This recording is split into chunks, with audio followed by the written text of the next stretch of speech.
नमस्कार दोस्तों, मैं सीमा डायमंड मेरे इस YouTube चैनल में आपका बहुत बहुत स्वागत करती हूँ। आपका बुद्धि बल कितना है, आप कितने बुद्धिमान हैं, कौन सा ऐसा राजयोग है जिसके कारण ऐसा पता चलता है, और यदि कुंडली में वह बनता है तो जातक बहुत अधिक बुद्धिमान होता है। वह अपने जीवन काल में इस राजयोग के कारण बहुत अधिक मान सम्मान, धन, ऐश्वर्य सब कुछ प्राप्त होता है। वह विलक्षण प्रतिभा का धनी भी होता है। दोस्तों, बच्चों की कुंडली में तो यह राजयोग आपको अवश्य ही देखना चाहिए। कई बार हम देखते हैं कई बच्चे ऐसे होते हैं जो विलक्षण प्रतिभा के धनी होते हैं, अर्थात वह बहुत अधिक तेज होते हैं, हमेशा अव्वल आते हैं हर क्षेत्र में, अदर एक्टिविटीज में भी उनका बहुत अधिक ध्यान रहता है। वह कौन से ग्रहों के कारण ऐसा होता है, आज हम इस वीडियो के माध्यम से जानेंगे। दोस्तों जी हाँ, मैं बात कर रही हूँ सरस्वती राजयोग के बारे में। जैसे कि नाम से ही पता चल रहा है, सरस्वती अर्थात माता सरस्वती की कृपा उन जातकों के ऊपर विशेष कर रहती है जब यह राजयोग कुंडली में बनता है। दोस्तों, तो कब यह राजयोग बनता है, इसके क्या क्या लाभ है, और यदि कुंडली में यह राजयोग बन रहा है तो 100% यदि लाभ नहीं प्राप्त होता है तो कौन से ऐसे उपाय करने चाहिए ताकि 100% राजयोग का फल हमारे जीवन में प्राप्त हो। यदि गुरु बुध शुक्र की युति या फिर दृष्टि संबंध आपके केंद्र में कहीं पर भी स्थित हो, केंद्र के घर ये होते हैं हमारे first house, fourth house, seventh house और 10th हाउस, केंद्र में कहीं पर भी गुरु शुक्र और बुध की युति हो या फिर दृष्टि संबंध हो, या फिर त्रिकोण में कहीं पर भी दृष्टि संबंध हो या युति हो, या फिर सेकंड हाउस में कहीं पर भी स्थित हो, तो यह राजयोग बनता है। अब कौन सी टर्म और कंडीशन लागू होती है तभी यह फुलफिल होता है, चलिए आइए जानते हैं। दोस्तों, उसके लिए गुरु का बलि होना बहुत अधिक आवश्यक है। यदि गुरु मित्र राशि में है, उच्च राशि में है या फिर स्वयं की राशि में है तो ही यह राजयोग कुंडली में बनेगा। गुरु यदि नीच का हो गया है, सूर्य से अस्त हो गया है या और कहीं स्थित हो गया है तो यह राजयोग कुंडली में नहीं बनेगा।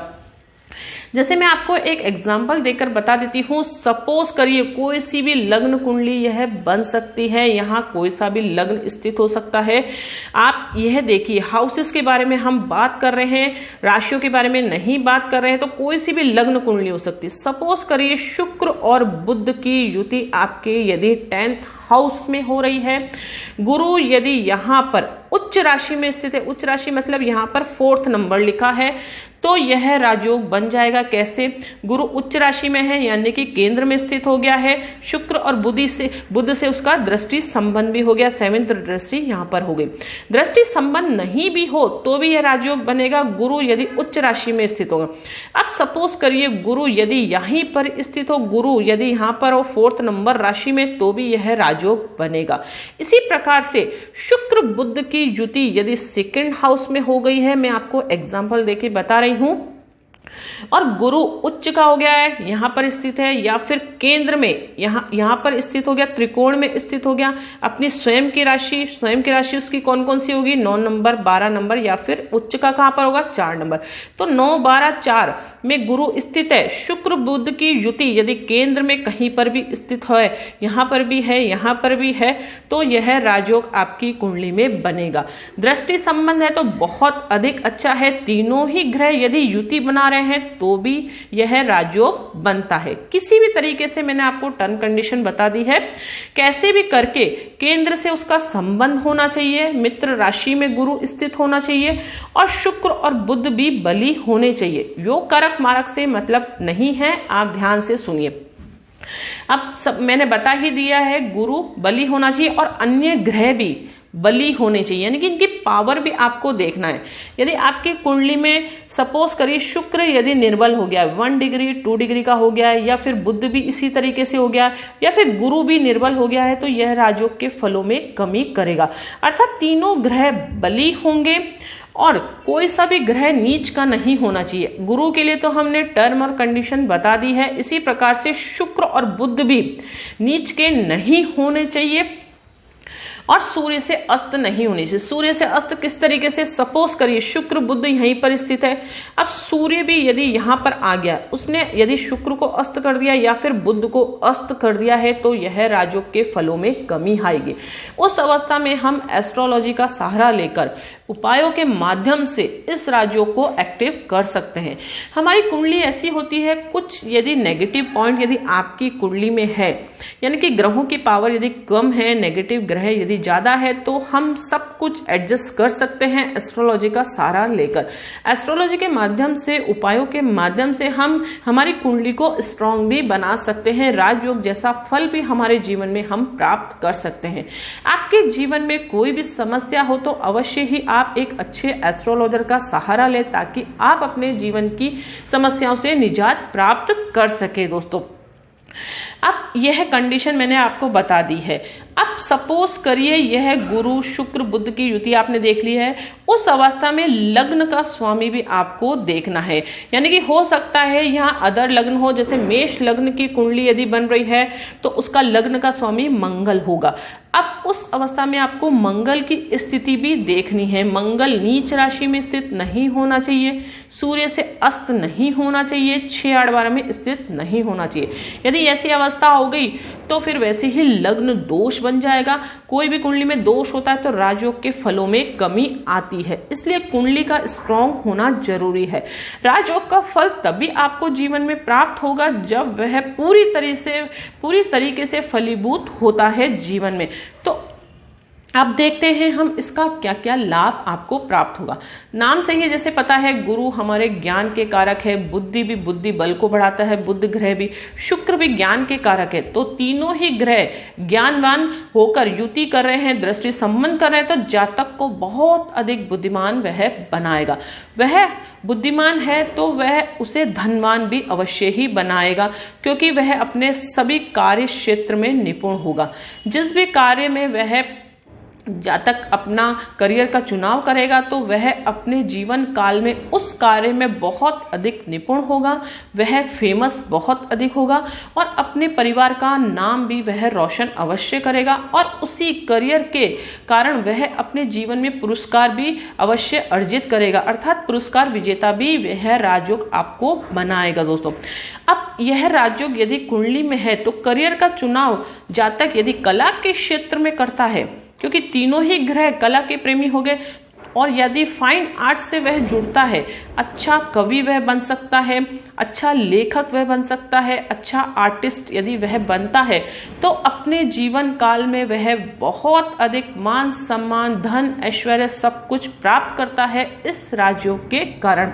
कहने का मतलब यही है कि यदि सरस्वती राजयोग कुंडली में बनता है, बच्चों की कुंडली में भी बनता है, तो शुरू से ही हमें नजर आ जाता है, तो अवश्य ही हमें एनालिसिस करवाना चाहिए, ताकि हम ये जान पाए कि कौन सा राजयोग हमारी कुंडली में बन रहा है।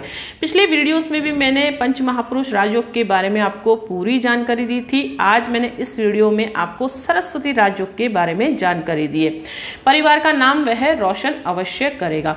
आपको एक एग्जाम्पल देकर मैं बताऊंगी कि आप रविंद्रनाथ टैगोर जी की कुंडली आप सर्च करिए गूगल पे, आप देख सकते हैं उनकी कुंडली में यह राजयोग बन रहा है।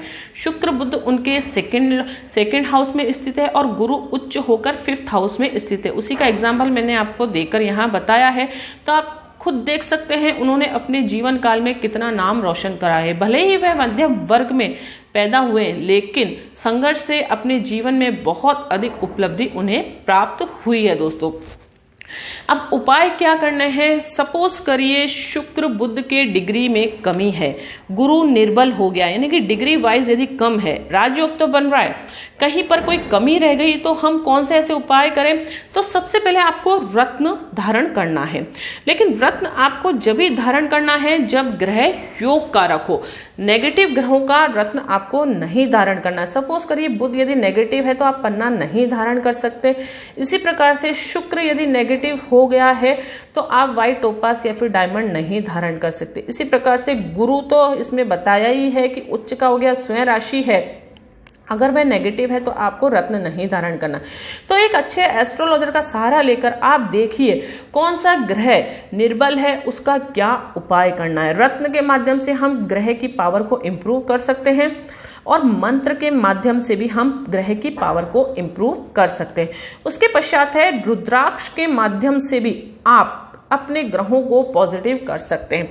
यदि शुक्र नेगेटिव है, पावर वाइज कम है, तो आप शुक्र ग्रह का रुद्राक्ष धारण करिए, अन्य ग्रहों के रत्न धारण करिए, मंत्र जाप करेंगे तो अवश्य इस राज्यों का 100% लाभ आपको प्राप्त होगा। अब दान आपको कभी भी नहीं करना है, इस चीज का आपको ध्यान रखना है। यदि कुंडली में राजयोग बन रहा है, बुध भले ही नेगेटिव है तो भी आपको फिर दान नहीं करना है। दान बहुत सोच समझ कर किया जाता है, कभी भी अज्ञानतावश आप ऐसा कार्य नहीं करें। कई बार ऐसा होता है कि हम भले के लिए दान करते हैं लेकिन वह ग्रह की पावर को आप ऑटोमेटिक कम कर देते हैं, पॉजिटिव ग्रह को भी आप नेगेटिव बना देते हैं दान के माध्यम से। इसलिए दान जब भी करें तो एक अच्छे एस्ट्रोलॉजर का आप सहारा अवश्य ले। दोस्तों आई होप मैंने पूरी जानकारी आपको देने का प्रयास करा है, आपको वीडियो अच्छा लगा होगा। यदि वीडियो पसंद आया तो इसे आप लाइक ज़रूर करें, दूसरों के साथ इसे शेयर अवश्य करें।